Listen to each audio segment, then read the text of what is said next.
Hello there, and good evening, and welcome to Tripe and Whatnot's first ever live stream. You are honoured, aren't you? And thank you very much for tuning in.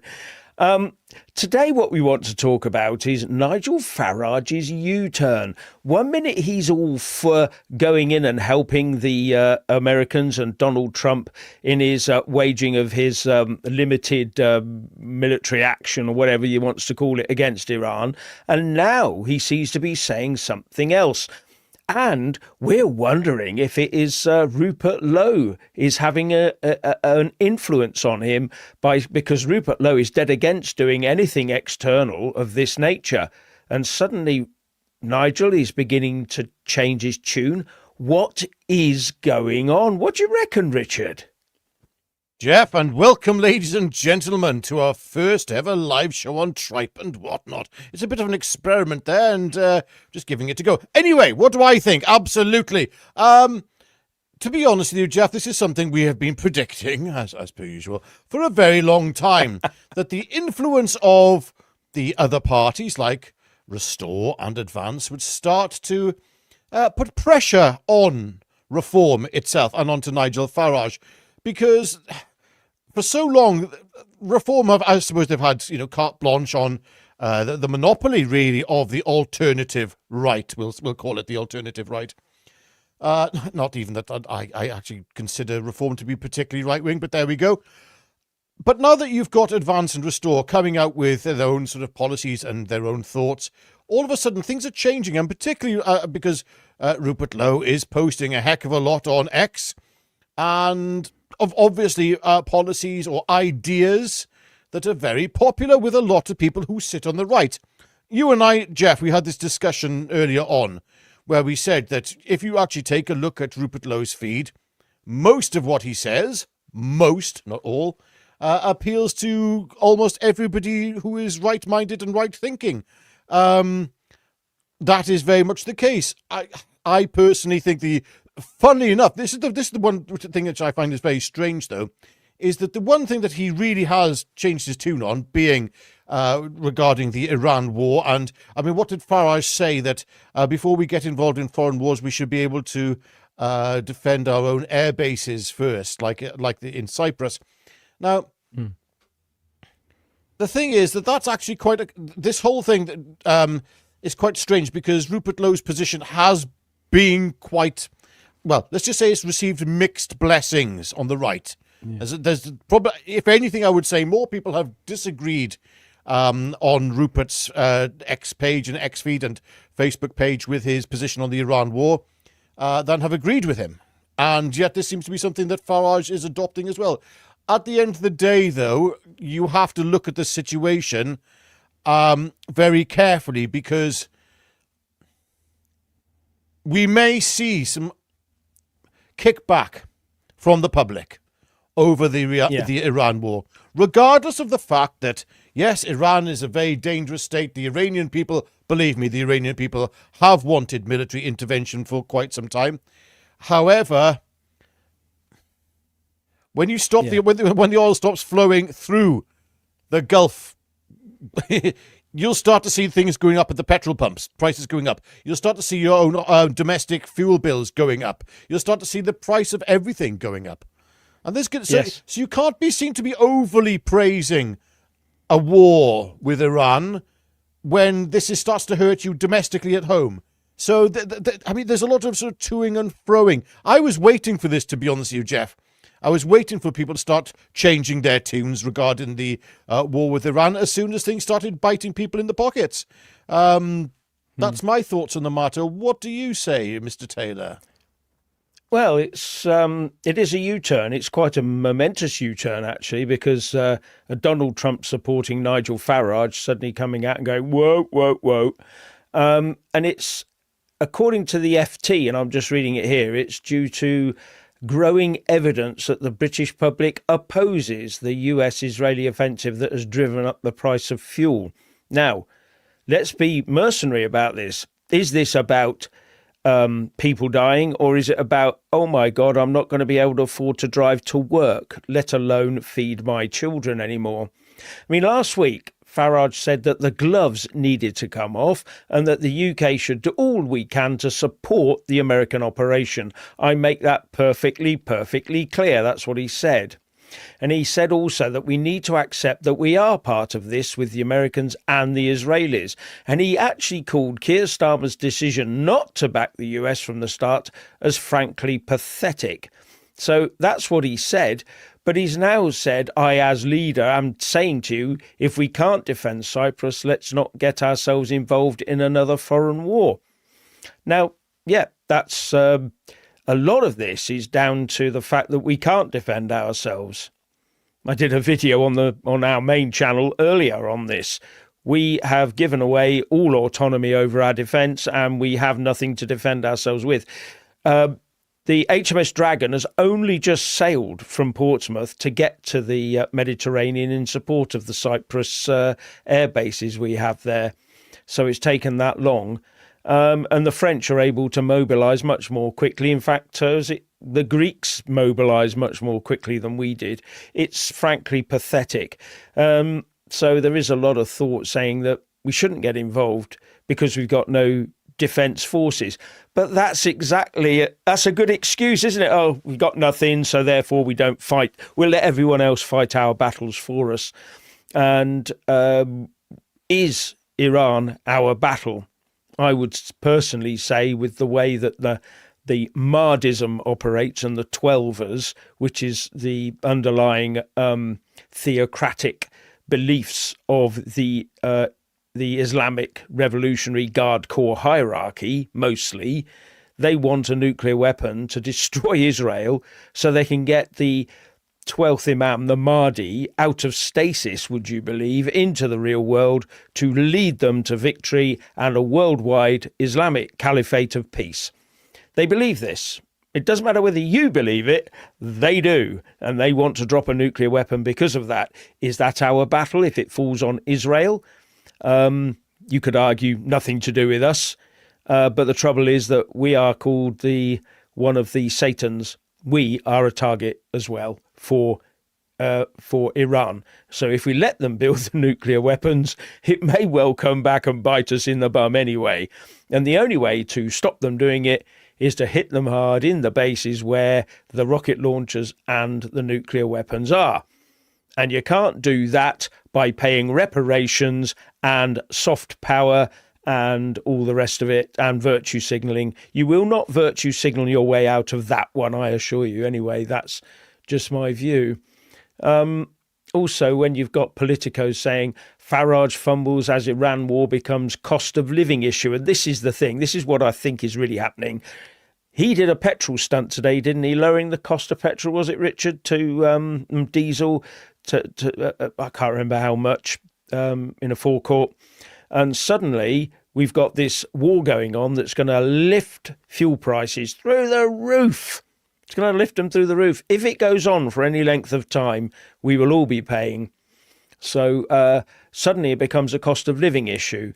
And I think that's what's going to upset most people as they try to, as I said, try to get to work. If you're a sole trader and you're a plumber, you know, you could be a green plumber, couldn't you? Green Party plumber trying to get around and mend people's pipes.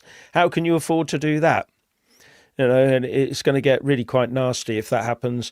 And from what I've heard, it's going to be worse than the Ukraine when Russia did their special military operation in Ukraine. It's going to be worse than that if it goes on. Now, part of me, I don't know, I've spoken too much. Come on, Richard, tell me what you think. No, I was enjoying that, Jeff. You were on a roll, damn it. Good grief. No, I agree. You make some excellent and very valid points there because, look, there are different things at play here, okay? There are different perspectives on the Iran war. Let's go from perspective one. Perspective one, the Iranian people have been captured for a very long time by an Islamic regime, okay? That is fact number one. Fact number two, the Iranian people have been dying. We don't know the full extent of the deaths under the IRGC of the Iranian people. I am hearing some reports of over 120,000 people were killed in 2 months by the IRGC. I don't know. We are told, oh, no, it was only 30 or 40,000. Only 30 or 40,000, okay. Only. Yeah, no, exactly. So there's that. Also, then, Donald Trump himself said for the people to go out onto the streets and continue their uprising because help was on the way. So military intervention was promised, and those people went onto the streets, and tens of thousands gave their lives based on that promise of help. Okay, so that's another factor involved.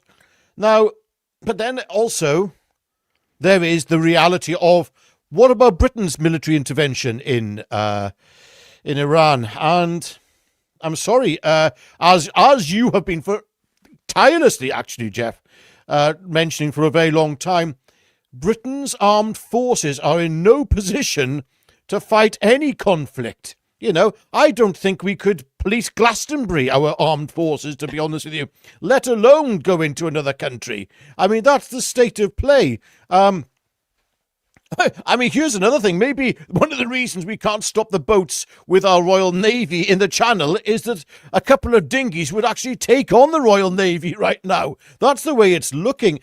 Do we have a seafaring or a capability submarine at the moment? I did hear that our nuclear submarines were not in the best of conditions either, Jeff. Is that correct or not?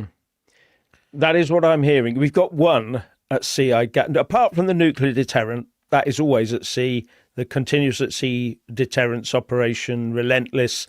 We have a Vanguard submarine out at all times with Trident missiles, nuclear tipped on it. I don't know how many or how many warheads. That's a top secret matter. But we do have an SSN, a hunter-killer submarine, out that was on its way to Australia, and it disappeared in the direction of the Suez Canal and off towards, we think, the Middle East.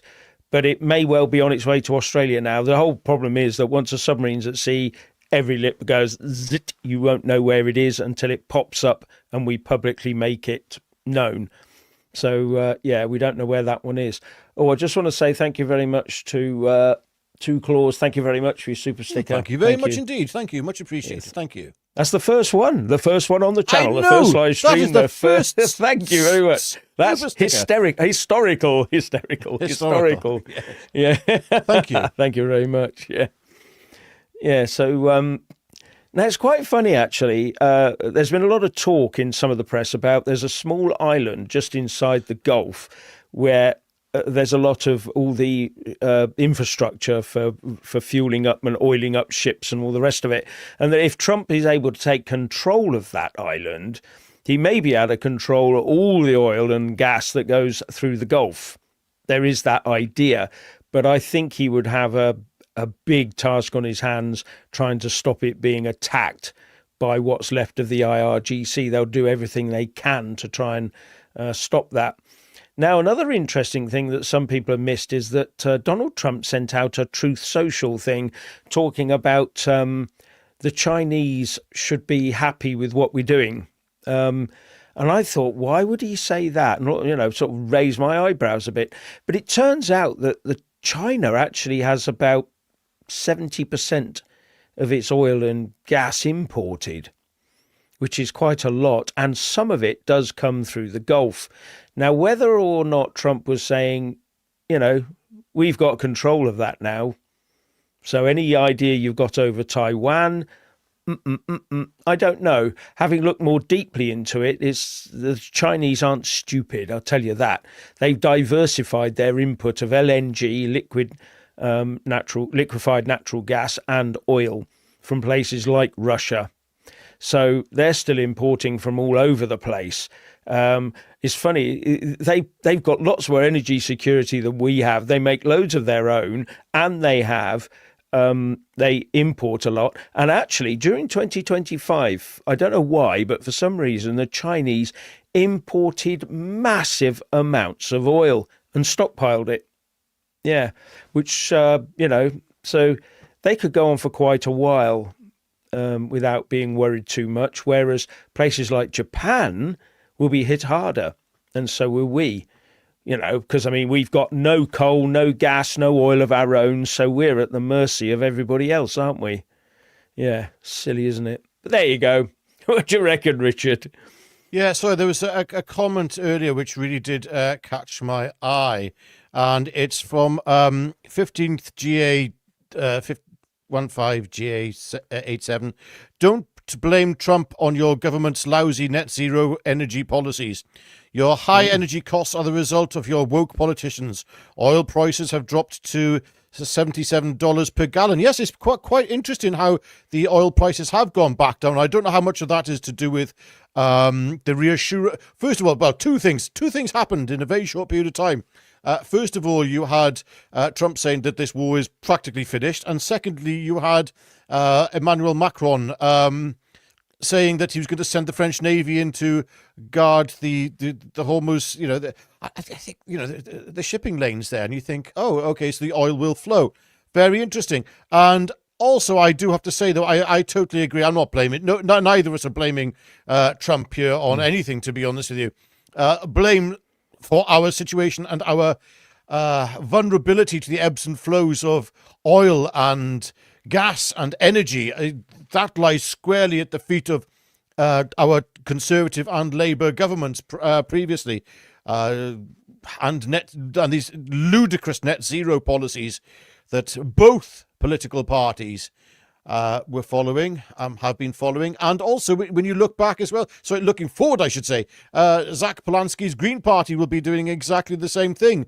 Very, very, very dark times for Britain, to be honest with you. It just shows how vulnerable we are. Vulnerable. We have no security for our energy. Also, our food security is bloody poor. They've been destroying that.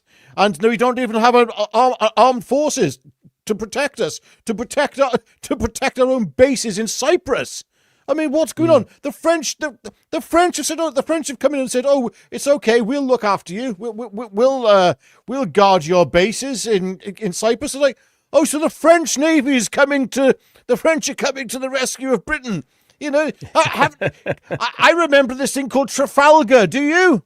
There we go. Yeah, sorry, Jeff. The trouble is, how much is Starmer going to pay the French to come and rescue us? You have to wonder, don't you? He's probably shelling out through the back door already. Oh, yes. Or maybe that's what we're sending the money across to France for, not to stop boats coming across, but to come and rescue us when things get a bit bad. Yeah, we all know about Keir Starmer's back door. Yes, yeah. Yes.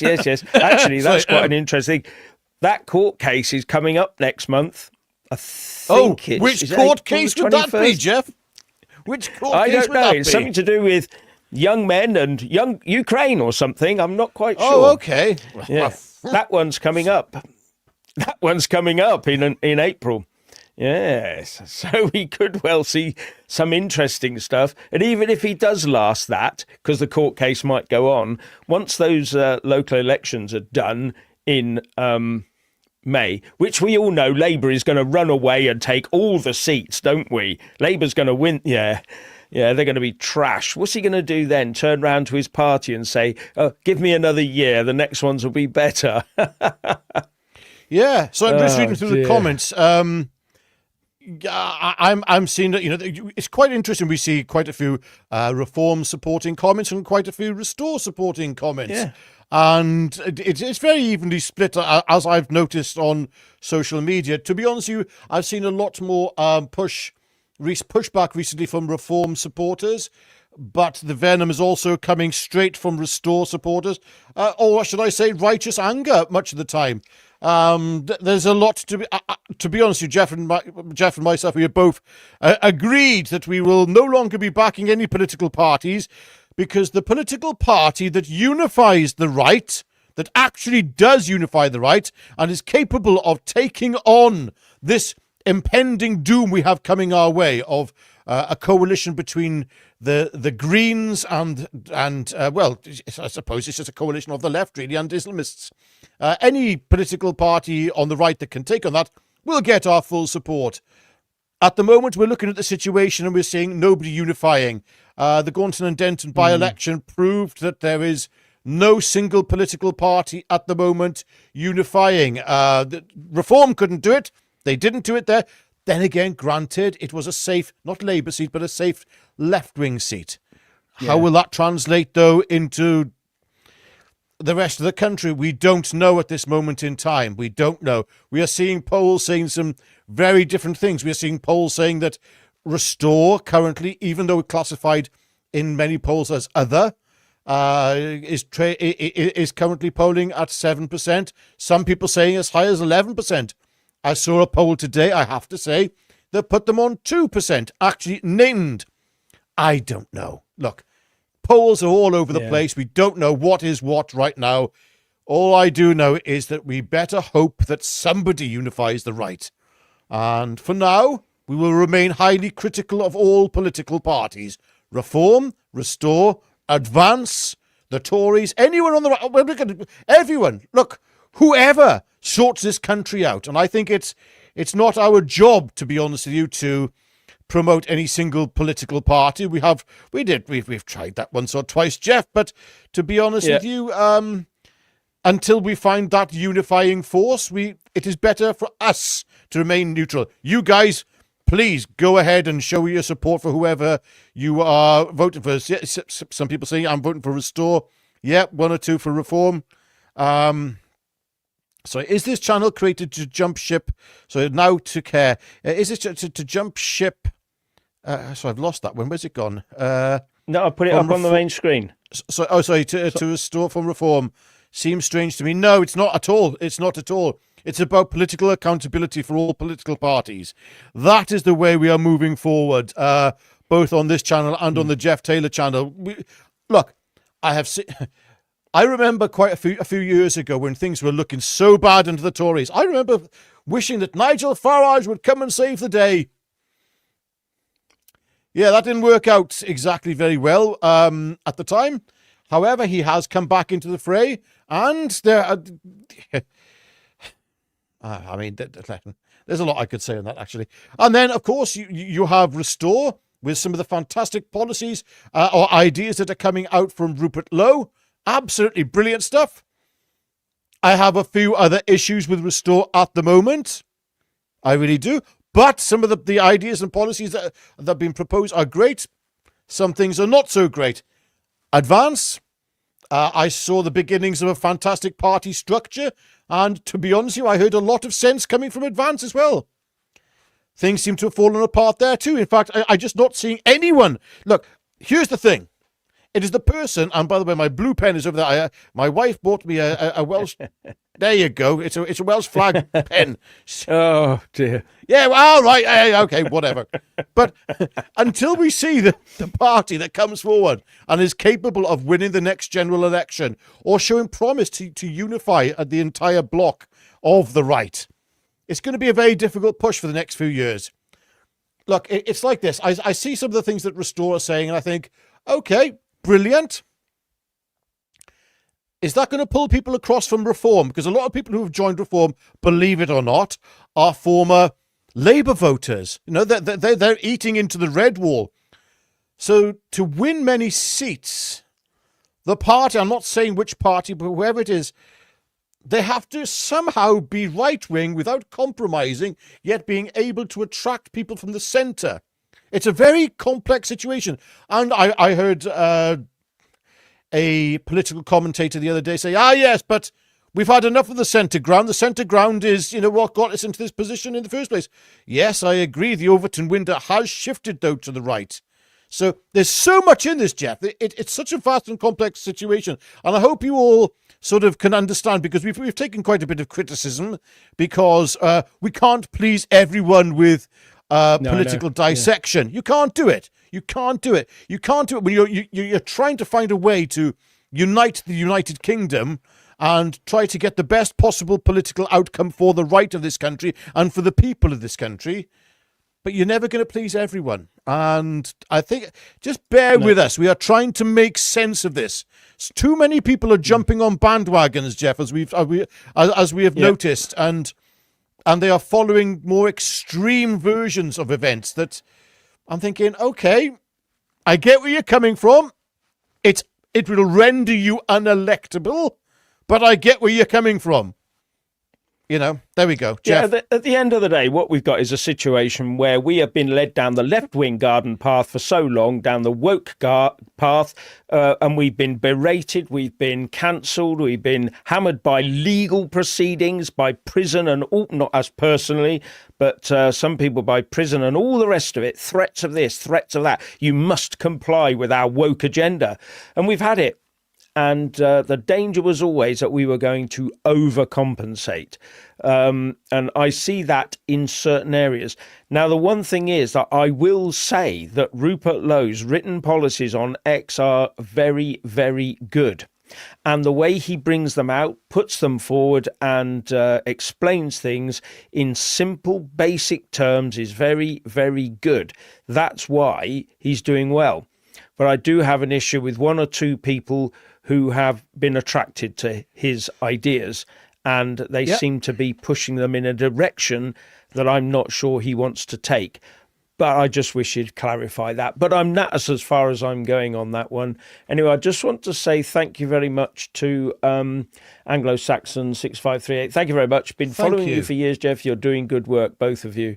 Thank you very much. God bless you. Thank you. Appreciated. Actually, this is our first ever live super chat. That's another first as well. So thank you. The first live stream.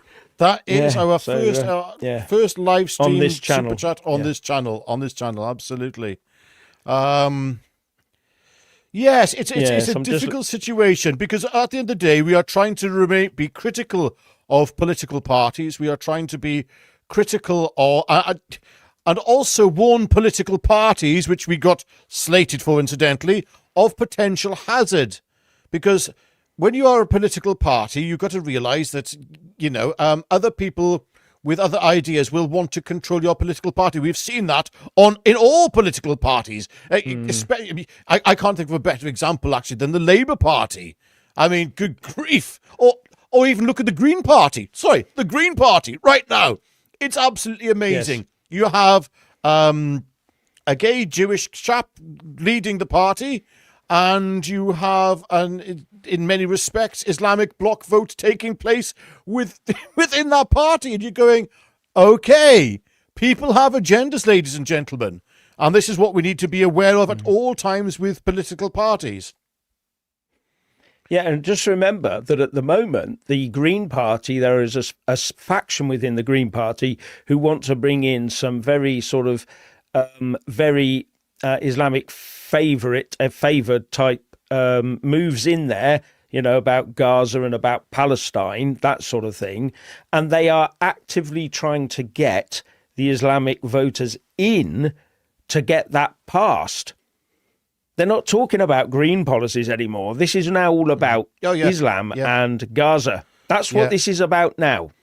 That's where they think their future lies, and they're going to fill their party up with them. So you just bear with that. Jeff, you've got a comment on the screen here, and this is such a good comment, actually. Why do you two hate reform so much? Yeah, okay, let's coming on to that. Okay. Well, I want to be brutally honest about reform, and I want to play devil's advocate one way or the other, and I also want to give credit where credit is due. Okay, so in terms of, I wouldn't call Reform exactly a right-wing party, but they are further to the right than many of the other political parties at the moment, even though Farage said he'd be only just. Well, he did say that he would be more to the left than the Tories. Yeah. He actually said that. Yes. I think, okay. Yes. Why do I don't hate Reform. I don't hate any of the political parties. I'm actually hoping, in the ideal world, right, this is the ideal scenario, Reform somehow gets moved about a bit, we'll say. Okay. Aside from, all right, plenty of people say, no, we want Restore to get in. Okay, well, we'll park that over there for the moment. Okay. But what I want to say is, imagine that Restore and Advance UK influence Reform so much that their policies become indistinguishable from the policies of Restore and Advance, then it's not such a bad place to be, Reform, at that point. But I have a few issues with appointments within the party. Okay, Nadine Zahawi, when he came across, I was like, really? When Mohammed Zia Youssef suddenly appeared on the scene, I thought, well, where did he come from? Why is he so important? And he happened to come along around the same time that Gawain Towler was ejected from UKIP, who, to be honest with you, he had done a hell of a lot of work for Nigel Farage and was instrumental in UKIP and for reform, the Brexit Party.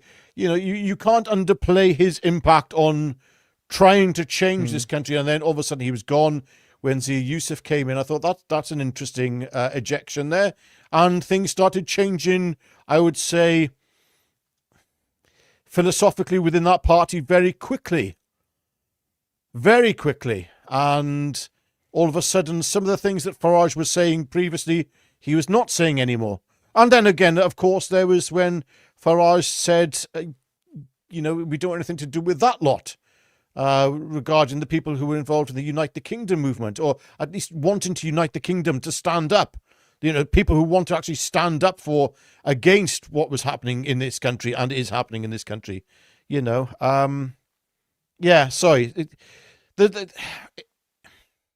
There's just a few issues with reform I do have, but I have issues with all the political parties, including Restore, including Advance, and definitely the Tories.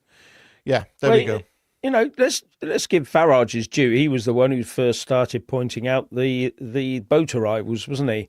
He was right up there at the front. Very true. And you can't take that away from him. He was being absolutely lambasted for that via the press, and he said, "Look, this is going to be the big issue going forwards." Immigration was. He pointed that out as soon as people learnt of the numbers, because we weren't told or asked, were we? Oh, if we don't tell them and we don't ask them, they won't know. And as soon as the figures started coming out, he was there. And he was instrumental in Brexit, all this sort of thing. But I it's not that I hate reform. It's just that I was in UKIP and I just felt that we were walked away from, and he just went and set up the Brexit Party, something completely new, without fighting for the party he helped set up. So you feel a little bit sort of, miffed about that, and how he walked away from the election in 2019. I can understand his thinking, in the cold light of day, he wanted Brexit done, but if he'd hung on, got a few seats and then used those to keep Boris maybe in line a bit, I don't know. Maybe he could have kept Boris in line. He could have targeted seats. Instead of pulling out of all the Tory seats, he could have targeted seats. Yeah. So but also, he didn't Jeff, have to go all the way. But those are the sorts of things that sort of, Yeah, but Jeff, also the way that Rupert Lowe was treated was pretty dire, to say the least, being accused of things that he didn't do. At the same time, right now, Rupert Lowe, I feel, if he wants to have an electable party, needs to put some clear water between himself and certain elements calling for things that will make his party unelectable. I'm not going down that route any further. I think many of you know what I'm talking about. Things which some of us would call extremist, to say the least. I could use other words. But these are things not coming from Rupert Lowe's mouth. These are coming from people on the periphery of Restore, and that's putting it rather loosely. There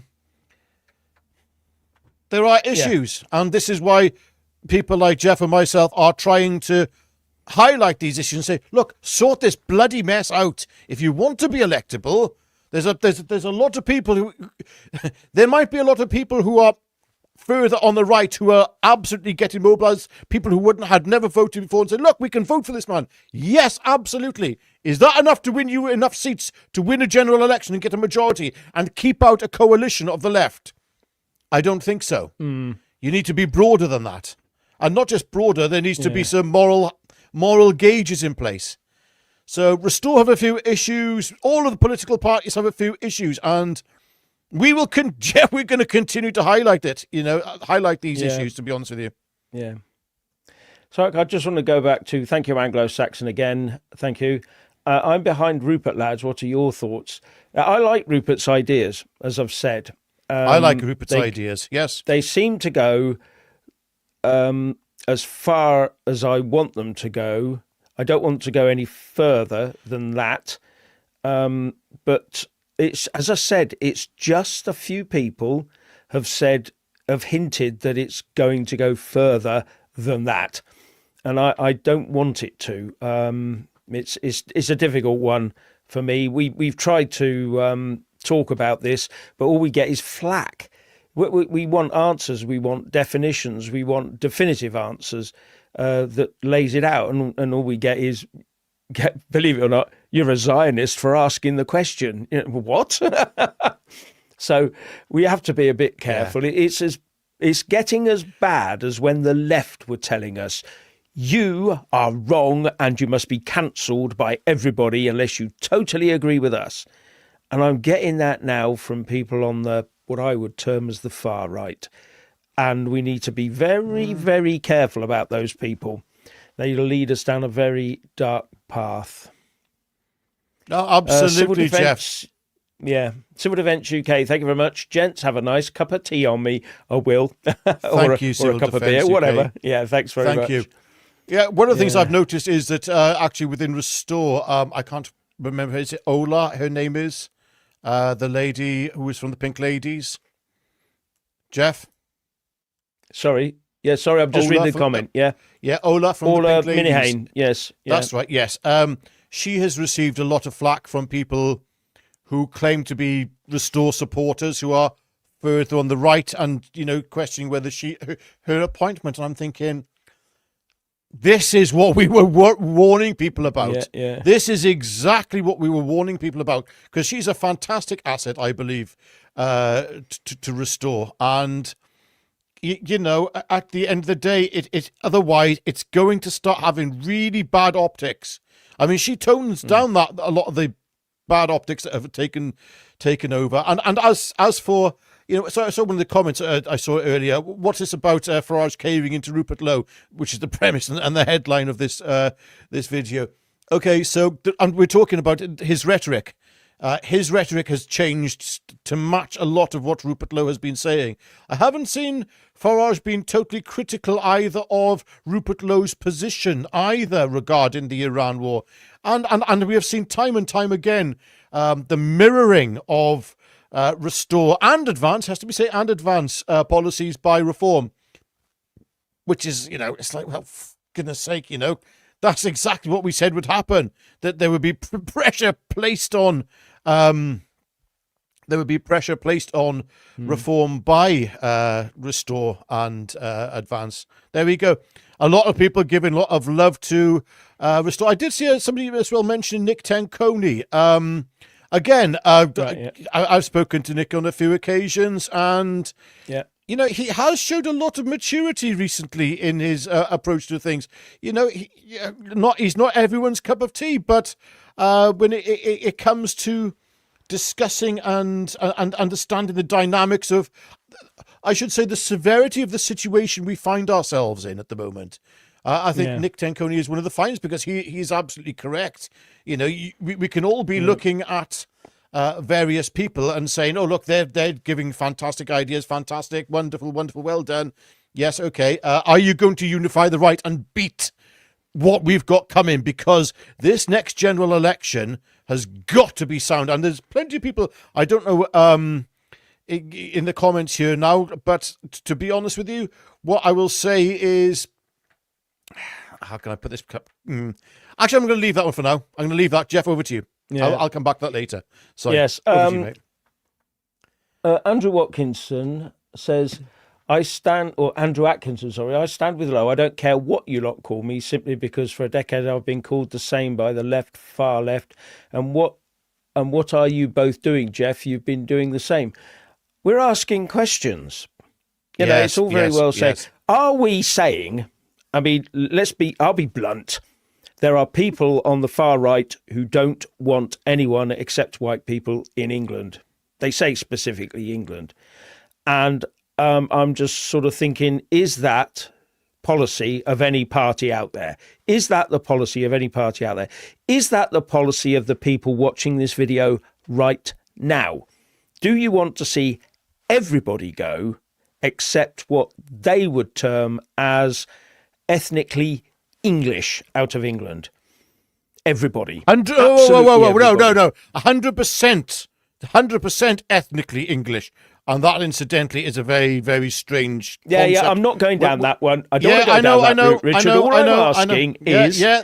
is that Yes. what people want? Yeah. Just that. Well, Whether or not they're British, I don't yes, care. no, whatever. That It what doesn't they matter. That doesn't matter. The point here is, though, Jeff, is the gentleman said here, and thank you for your comment. I don't care what you lot call me, because all right. So Jeff and myself have been called far right and racist for a very long time. Okay.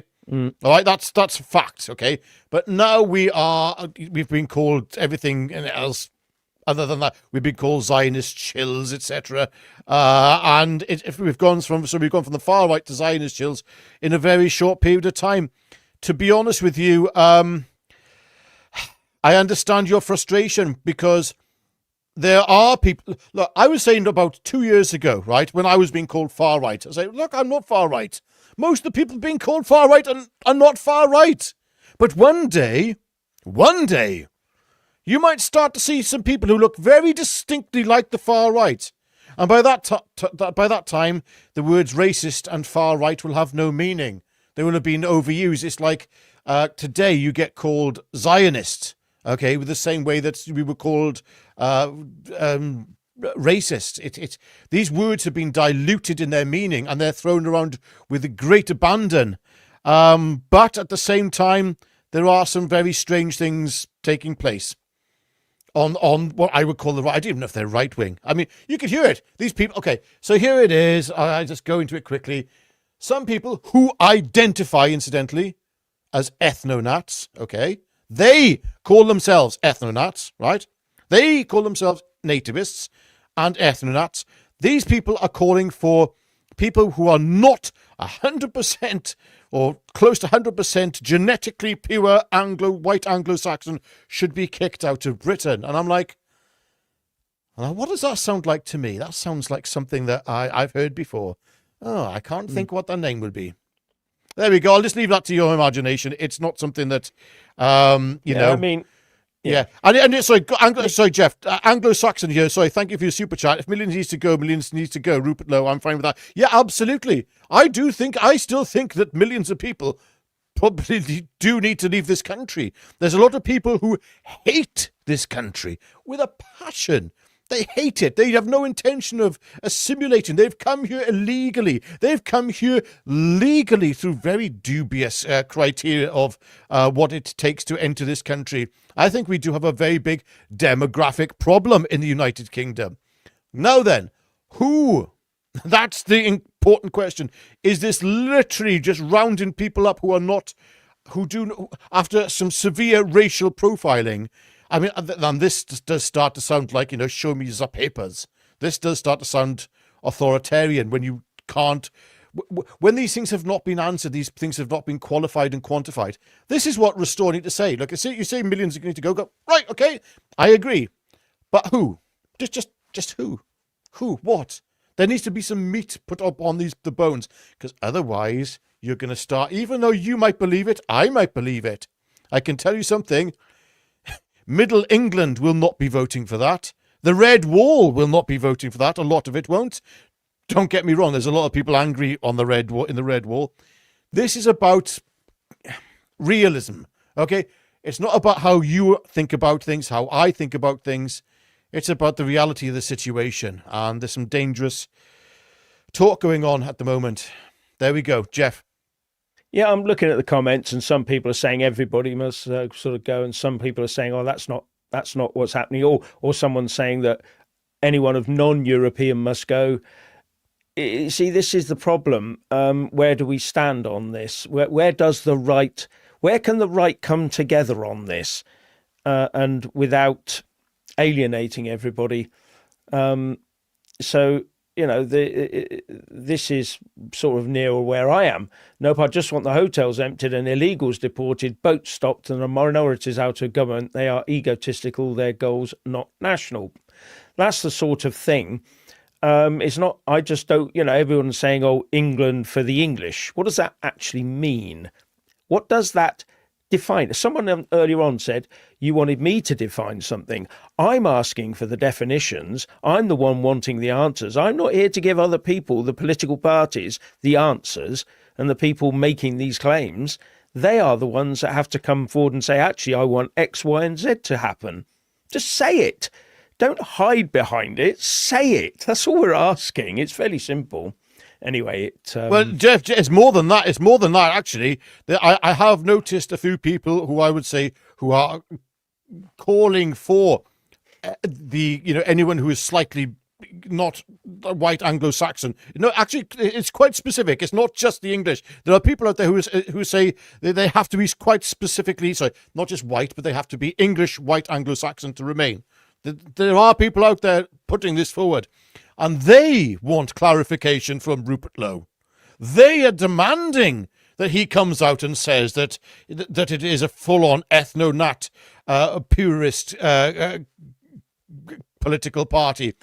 And, it's like everybody's like saying, well, okay, I think that Rupert Lowe, regardless of who he's trying to appeal to, needs to set out his camp fully. And I do think that. That's usually what happens. And, he has been very transparent. I mean, you've got to look at the man, what he's done for this country so far with the grooming gangs, with that inquiry. I want to use I'm saying grooming gangs. There's another word I want to use, except it disturbs the algorithm on this channel. So we have to be careful.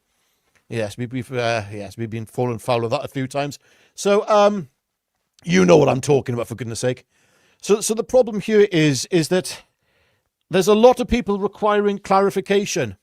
Everyone wants to know what's going on, but he's done so much good. And you see some of the things he's coming out with policy-wise, and you're thinking fantastic. And then you start to see the division that this is causing also within Restore, and I'm like, this could be the party that unifies Britain if it gets it right, if it does it. Yeah. If it doesn't, everybody's giving us a hard time. Everyone's giving us a hard time, but you've got to look also that there is division, is causing arguments within their own party. We've seen it. It's on X. You can see it. Also, some people who are there are saying things which I find a little bit iffy, and I just want explanations on them. I mean, as the Jason Ogden says, who are the racists you keep mentioning? Boogeymen? Well, if someone says they want to have just a certain ethnicity here, you just sort of ask, what's that based on? You just got to go to X.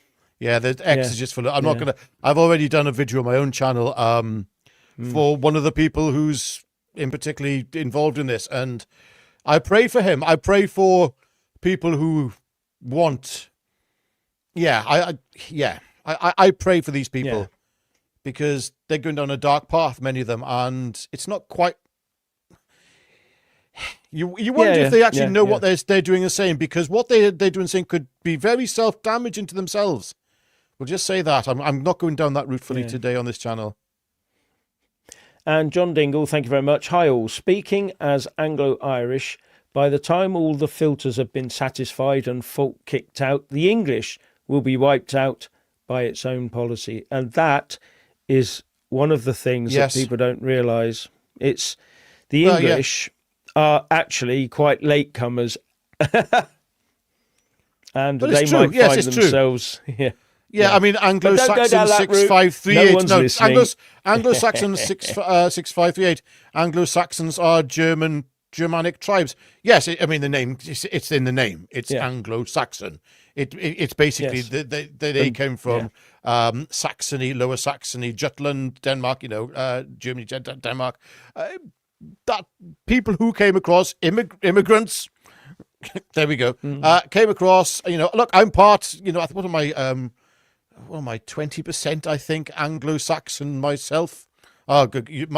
Half of know my genetic lineage is all over the place. I'm 25% ancient Britain, incidentally, which is an entirely different racial strata in its own right. The people who built Stonehenge and Avebury were not Anglo-Saxons. They didn't look like Anglo-Saxons. They were much shorter, stockier, curly hair, dark curly hair, wavy, and quite darkish skin. Richard, as Tacitus, no, Jeff, 2 seconds, Jeff. Sorry, Jeff.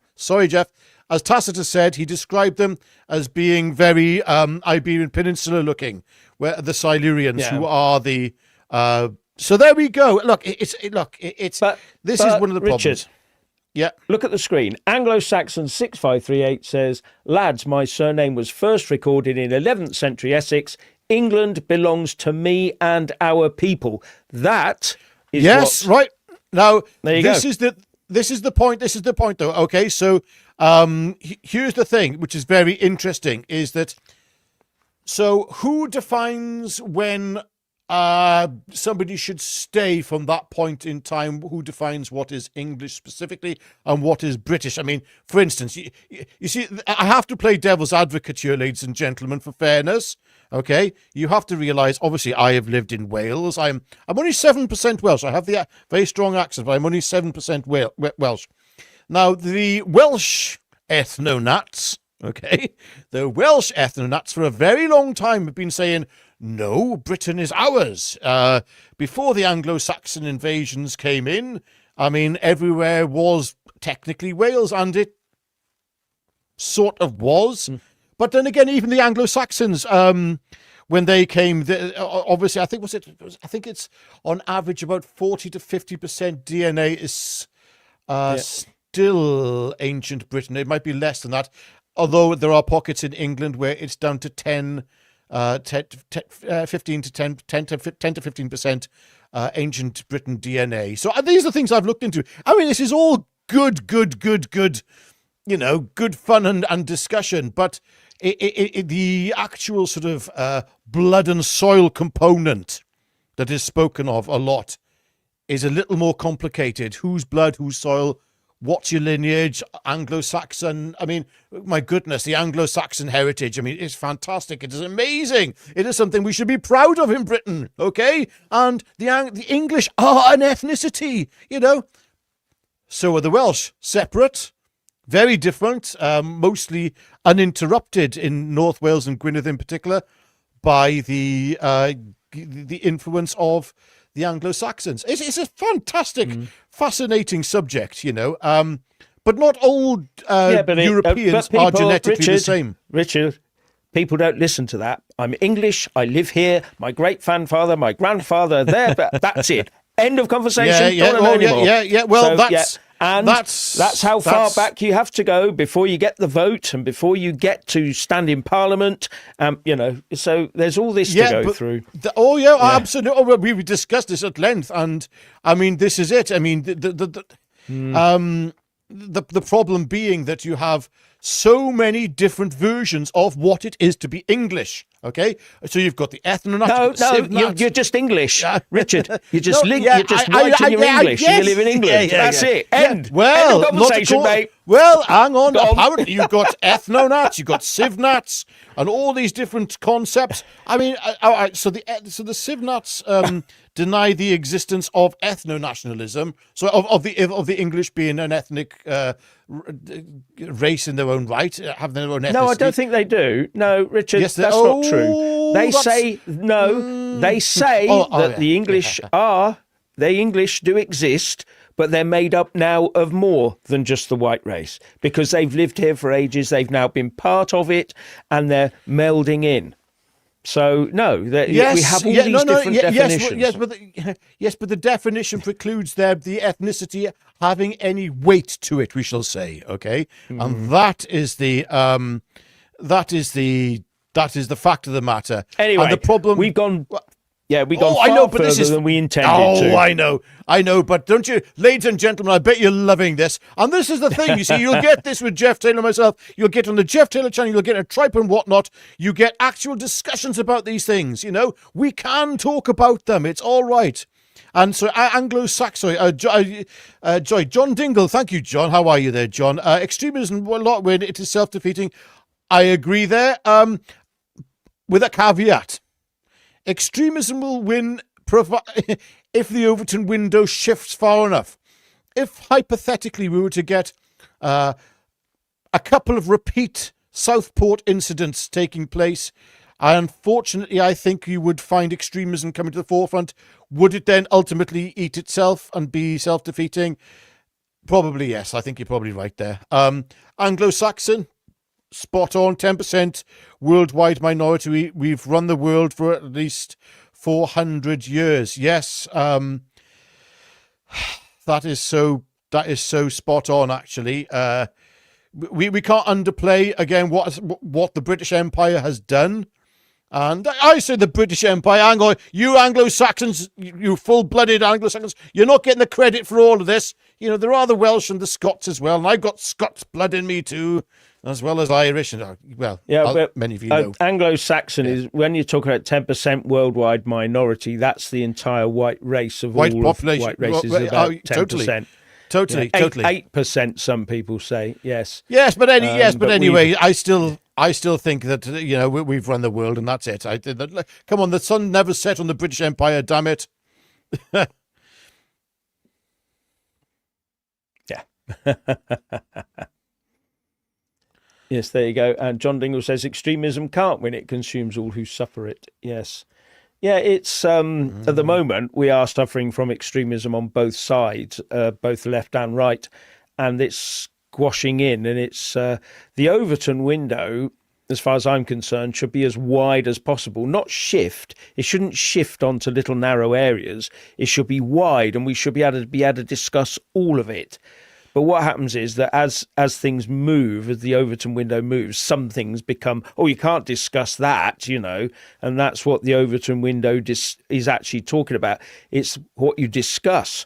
I mean, at one stage, we shouldn't have been, it was almost verboten to talk positively about Brexit because the Overton window was there. But the actual result of the vote didn't reflect the Overton window. Just remember that. So it doesn't matter how far right the Overton window goes. It doesn't mean to say you've dragged the people with it. Bear that in mind. Well, and I'll give another example of that, actually. I've done this in a previous video, though, is that if you take a look at Labour and Jeremy Corbyn, he grew the party's membership, was it to 560,000? Yeah, 600,000, 560,000. Huge. And astonishing, yeah. Because he managed to galvanise those people on the far left. He pulled the far left in tight, and he brought so many people in. However, that then resulted in the most catastrophic defeat of Labour in history. So when I'm looking at what's happening with Restore's growth, I'm going, yeah, brilliant. But don't count on that as being the indicator. Don't count on it. And I'm not trying to downplay what's happened with Restore. I am just saying, let's discuss and be realistic as to what that can mean. Yeah. And don't get complacent is more to the point. And that's something that Restore needs to be very mindful of, is complacency. Complacency as to where they sit within that Overton window. Yeah. Thank you, Jason Ogden. I think you gents are overcomplicating the issue. Absolutely. Actually, I don't think. I'm not sure we're overcomplicating a very complicated issue. The more you try to simplify it down, the worse, the bigger the more complicated it gets. Yeah. Yeah, because people start saying, what about this? What about that? So, at the end of the day, there is a big complicated world out there. And if you want a democracy, you've got to distill it down into some things that we can all agree on. And at the moment, I'm being told, and Richard's being told, that's what you've got to agree on. That solution. And that is it. That is it. Everything else doesn't matter. And I'm saying, whoa, it does. So. Okay, so comment for the original OS. Okay. Sorry, I'm not very good at reading today. Very tired, Says, hey, what happened to Jeff Taylor? I subscribed as soon as I saw this new name. Was your other channel banned? No. It's still there. We're trying to sort of move things about a bit so that we get to utilize things more appropriately and better. We will be doing live streams over on the Jeff Taylor channel as well. But you know what? Sometimes it's nice to be able to kick back over here because we like this channel. It's a little broader. It's a little looser. We get to be a bit more, just say what the bloody hell we want a little more. Not that we really hold back anyway, but... well, I know. Yeah. Yes, the Jeff Taylor channel is still there. We're playing around with it. We're trying to make it... To be absolutely honest, it was first put together as a very serious channel. Facts, figures, and I became, what was it, just the facts Jeff, and that sort of thing. But people have moved on now. They like social interaction. They like people to do this. They like people to wave their hands and talk like this and all this sort of thing. And when I'm on the Jeff Taylor channel, I'm just me sort of passing out information. So we're trying to make this one more of a chatty social thing. And Jeff Taylor channel will still be a very serious affair, I'll have you know. But there you go. And on this channel, Richard and I will be doing, like I've been doing for the last few days on this channel, walkabouts, talking into cameras. I walk around the town or around the hills or whatever, things like that. So that's where we're going with that. John Dingle, thank you. The only winner joins forces and uses democracy. Yeah. Well, possibly. If you talk to Napoleons and people, they have other ideas, but yeah. But I get what you mean. For a long-term solution, you do need something like that. Yeah. Anyway, we've got to the hour, Richard, and that was as far as we're going. Yeah, okay. Sorry. Sorry, You're both grounded. Love you both, says David WRW. Thank you very much. Thank you. And thank you to Jason Ogden as well. Yeah. Have you gents read the Restore 100-page document on deportations? Would answer a lot of the questions. You see, a lot of... Yeah, sorry, I get Jeff, that. You Jeff. can answer the questions from that document, but there are other people around the Restore sort of periphery who are saying slightly different things, who are sort of, and I'm just wondering what's going on. Where are we going with this? For a start, as far as I'm aware, Restore is for the UK. Restore Britain is for the UK. So I wonder when people say England for the English, what do they mean? Everyone must speak English in England. Why not say everyone must speak English in the UK? You see, it's stuff like that gets me go. Where are we going with this? There needs to be much more precise with language. This is sort of one of the points we have been. So have you read it? Actually, to be honest with you, I have skimmed through a lot of their literature. I can't say I have gone through it fully, but everything. The thing is, okay, I have to say is everything I've read, I've agreed with. Okay, pretty much everything. Few exemptions, I'm like, yeah, great stuff, fantastic, brilliant. And then I hear people who are closely associated with the hierarchy of Restore saying some things like, I'm not going to go into, as I said, I'm not going to go into that fully right now. And I'm like, that's quite contradictory, that is. And this has been highlighted by a few other people, a few other social commentators and journalists. And I think justifiably so. You can say, come on, can you just clarify this a little better? It's a young party, it's a new party, so, there could be teething problems, but the sooner this is sorted out, the better, because there's a lot of people who are not comfortable with what is being said. And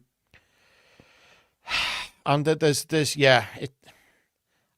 so much I want to say, Jeff, so much I want to say, but yeah, I know, I know. We have to try and remain objective on this. Yeah. I just find it a pity that we've allowed ourselves to get into the situation where we are talking this way about that sort of thing. About race. We're now turning, we're trying to turn England into England, Scotland into Scotland, Wales into Wales, Ireland into Ireland, and we're just going to break everything up because that's the way the ethno-nationalists think. Anyway. Whoa, Jeff. Oh, we can't go on all night, Richard. No, Jeff, sorry, you have to clarify that. When we say ethno-nationalist, we're talking about some of the interpretations of what an ethno-nationalist means. And again, this is a term, this ethno-nationalist thing has been a term which was, I believe, it's not a very useful term, okay?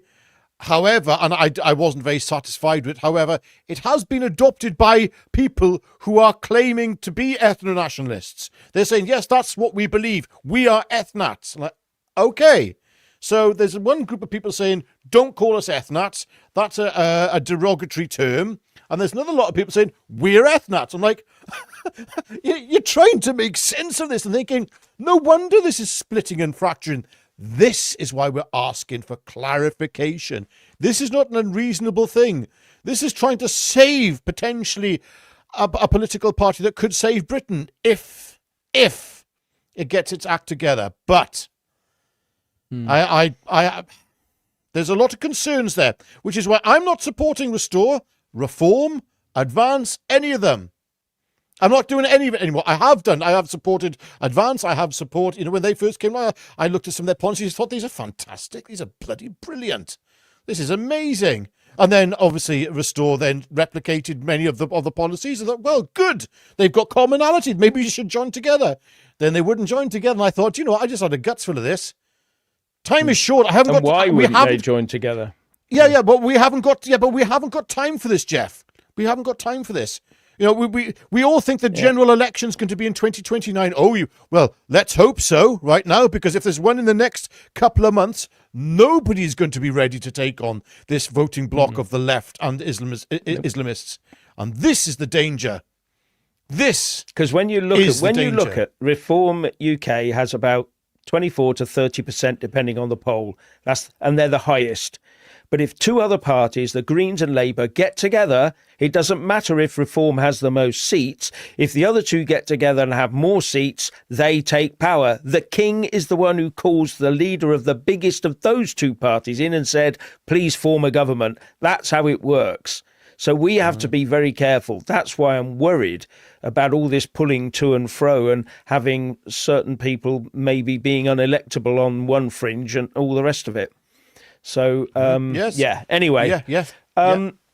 Tess, Tar and Video Games says the UK ceased to exist hundreds of years ago. It's called Great Britain now. Very important to remember that. Actually, it's the United Kingdom of Great Britain and Northern Ireland, which was formed actually after the split between North and South Ireland at the beginning of last century. So the UK does exist.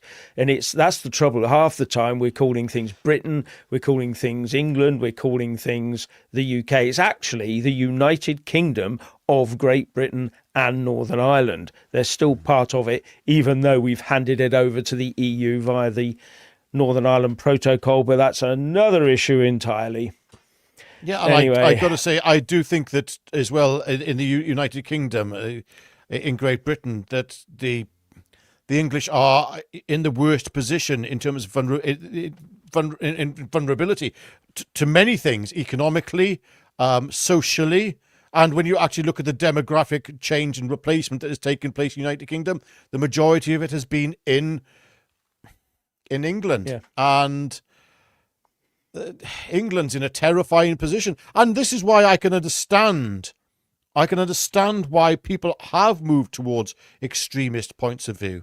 I totally get it. I see why and how and why people have done this, because these are desperate times. The English, the white English, have been put down for a very long time. They have been subjugated by the far left and hideous ideologies, and this is a fact.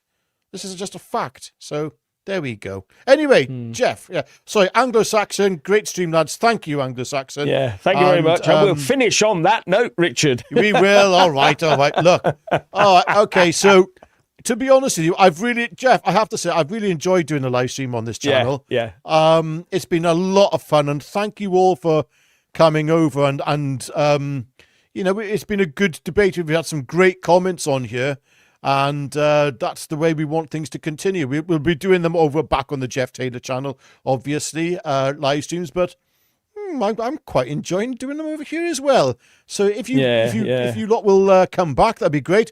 Please make sure you are signed up to this channel, otherwise you will miss further live streams. So make sure you are subscribed to Tripe and Whatnot, to this channel. Click the subscribe button, click the all option with it says the little bell. Then you'll get a notification each time you do a new live stream or video. There is you get to see Jeff and myself doing a few little walk around videos as well on this channel. It's a bit more fun. Yeah. And bit looser. Yeah. Absolutely. Anyway, God bless you all. Love to you all. And over to you, Jeff. Yeah, and on that note, all I'll say is thank you so much for turning up for our first live stream on this channel. It's been a really good fun. And don't take anything to heart. All we're doing is we're asking questions, prodding this, prodding that, and hoping to tease some stuff out. Mate, we're learning stuff as well as everybody else. We're not the experts. We want to learn as well. Yeah, absolutely. So anyway, it's good night from him. It's good night from that living legend that is Mr. Jeff Taylor. So God bless you all, and bye for now. Yeah, it says good night from Tripe, and it's good night from Whatnot.